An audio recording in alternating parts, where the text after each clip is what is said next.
আসসালামু আলাইকুম রহমতুল্লাহ বারকাতুহু। ওয়ালাইকুম আসসালাম রহমতুল্লাহ বারকাতুহু। আমাদের দেশ থেকে অনেকে হজ ওমরায় আসার সময় কিছু লোকের নাম লিস্ট করে নিয়ে আসে। হজে আসার সময় বা ওমরা আসার সময় নাম লিস্ট করে নিয়ে আসে, তারপর তাদের পক্ষ থেকে প্রতিদিন ওমরা করতে থাকে, প্রতিদিন ওমরা করতে থাকে। এটা কি জায়েজ? এক সফরে একটি ওমরা করাই হচ্ছে সুন্নত। রাসূলুল্লাহ সাল্লাল্লাহু আলাইহি ওয়াসাল্লাম মদিনা হিজরতের পরে কয়টি উমরা করেছেন? মাত্র চারটি উমরা করেছেন। চারটি উমরা করেছেন রাসূলুল্লাহ সাল্লাল্লাহু আলাইহি ওয়াসাল্লাম। আর 4 সফরে 4টি উমরা করেছেন। 4 সফরে 4টি উমরা করেছেন। একটি হচ্ছে উমরাতুল হুদাইবিয়া। হুদাইবিয়ায় আসলেন, সেখান থেকে বাধাগ্রস্ত হলেন। আর তারপরের বছর উমরাতুল কাজা। আরেকটা হচ্ছে উমরাতুল জিরানা। রাতারাতি হুনাইনের যুদ্ধের পরে জিরানা নামক স্থান থেকে উমরা করেছিলেন, যে সময়টা ফিরে আছি তো উমরাটা করে চলে আসি সাথী সঙ্গীদের নিয়ে। এই এক তৃতীয় উমরা। আর চতুর্থ উমরা উমরাতুন মাহাজ্জাতিহি, বিদায় হজের সাথে হজে কিরান করেছিলেন রাসূলুল্লাহ সাল্লাল্লাহু আলাইহি ওয়াসাল্লাম।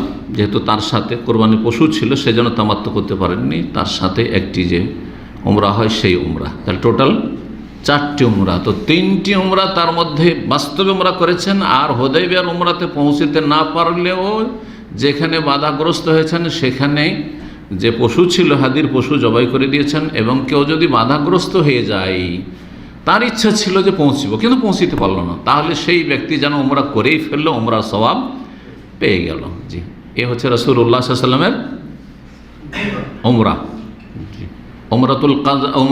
উমরাতুল হুদাইবিয়া 6ষ্ঠ হিজরিতে, আর উমরাতুল কাজা 7ম হিজরিতে। আর জিরানার উমরা হচ্ছে মক্কা বিজয়ের পরে, মক্কা 8ম হিজরির শেষ দিকে। আর 10ম হিজরিতে হচ্ছে হজের সাথে, বিদায় হজের সাথে হাজ্জাতুল বেদার সাথে উমরা। তো 4 সফরে কয়টি উমরা করেছেন? 4টি উমরা করেছেন রাসূলুল্লাহ সাল্লাল্লাহু আলাইহি ওয়াসাল্লাম। অথচ মদিনা থেকে তখন যেতে কমপক্ষে 10 দিন, আর আসতে 10 দিন, 7-8 দিনের কম না। তাহলে 15 দিন 20 দিন সফর করে যাতায়াত করে একটা করে উমরা করেছেন রাসূলুল্লাহ সাহাবায়ে কেরামগণ। তারা কি নেকির কাজে আমাদের চাইতে কম আগ্রহী ছিলেন নাকি?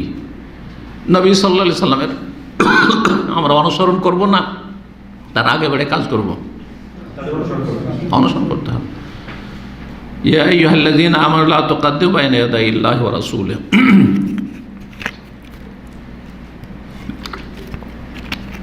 সেটা চালিয়ে দেন, একটু গরম যেন মনে হচ্ছে।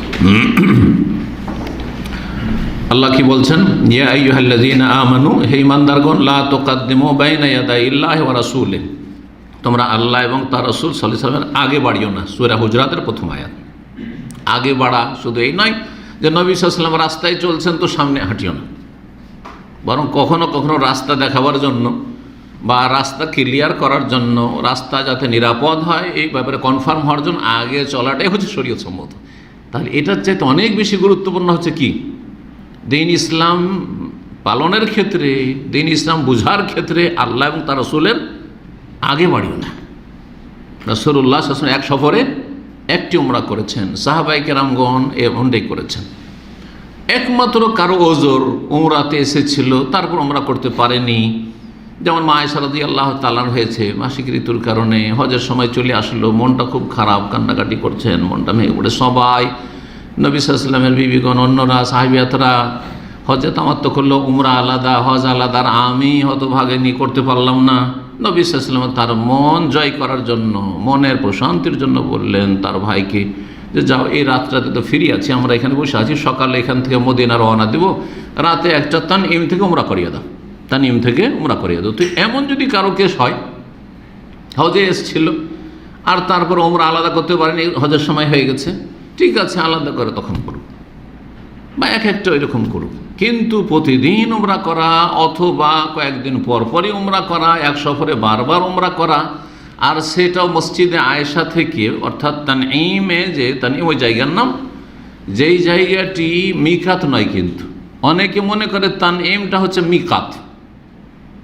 কেউ বলে যে এটা মক্কার লোকের জন্য মিকাত, এটা কিন্তু মিকাত নয়। এই জায়গাটি কি? আদনাল হিল, হারাম এরিয়া যে আছে মক্কার, তার হালাল নিকটবর্তী হালাল এরিয়া। হারাম এরিয়া শেষ হচ্ছে, সবচেয়ে নিকটবর্তী জায়গা হচ্ছে এটি হালাল এরিয়ার। অন্যদিকে গেলে আপনার 10 কিলোমিটার, 18 থেকে 18 কিলোমিটার যেতে হবে, 20 কিলোমিটার 25 কিলোমিটার যেতে হবে, তারও বেশি হয়তো যেতে হবে। কিন্তু এখানে মাত্র হারাম থেকে, কাবা থেকে 5-6 কিলোমিটার গেলেই তানিম। তো রাসূলুল্লাহ সাল্লাল্লাহু আলাইহি ওয়াসাল্লাম সুবিধার্থে ওখানে পাঠিয়েছিলেন।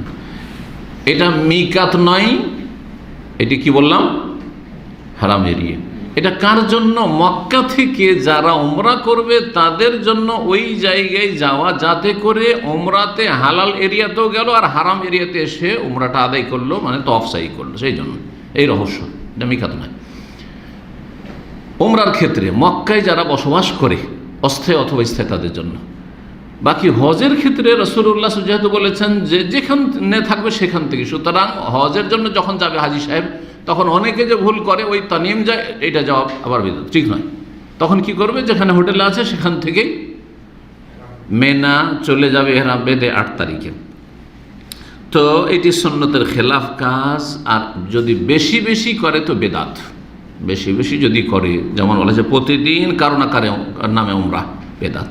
তারপরে বদলি উমরা জায়েজ হইতে হবে। বদলি উমরা কার জন্য? মৃত ব্যক্তির পক্ষ থেকে।